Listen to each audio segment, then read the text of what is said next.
was the fact that we could be kind of a step ahead of the audience and keep the confusion going right until the end.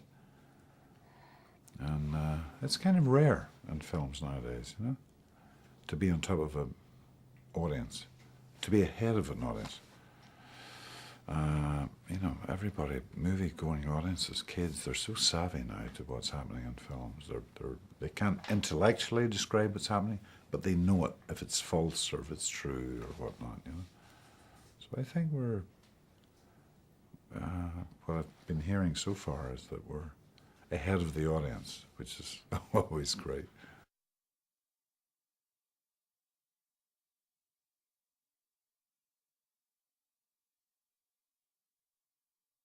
Submerged myself in cold, ice cold baths and stuff, because I knew Berlin was very, very cold and shivery, so I thought I'll build up my body's defense by trying to be in cold baths as long as I can take it, you know. And it stood me in good stead, because there was a flu virus going around Berlin at the time. A lot of the crew were dropping off like flies, and some of us stayed healthy, you know, and I attribute that to that submersion in ice water.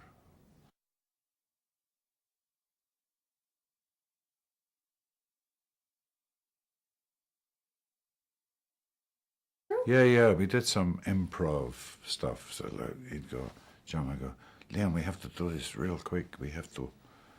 I said, okay, well, where's the camera? What do I have to do? Jump out of the van and come around the corner and, you know, look here, there's lots of real Berlin people there, not extras. It's like, yeah, okay, let's do it. Sure, we can do that.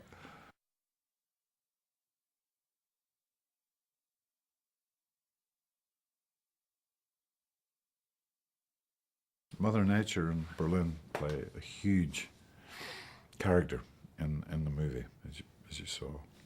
It's very, very important. You couldn't do it in the studio, you know. You do know you're in streets, very dubious streets too in Berlin. You don't know what's around the corner, you know.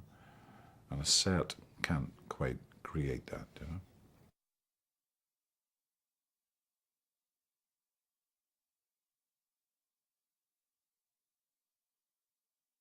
I met Joel, oh God, 25 years ago or something.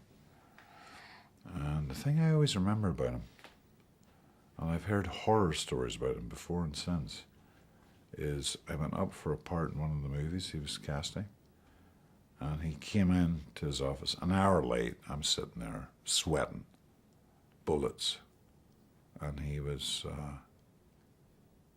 brought me into his office. He sat behind his desk. I sat in the front, and he kind of looked at me and said, "You're so not right for this." And he could have kicked me out like that, but he stayed talking to me for like an hour. I've never forgotten that.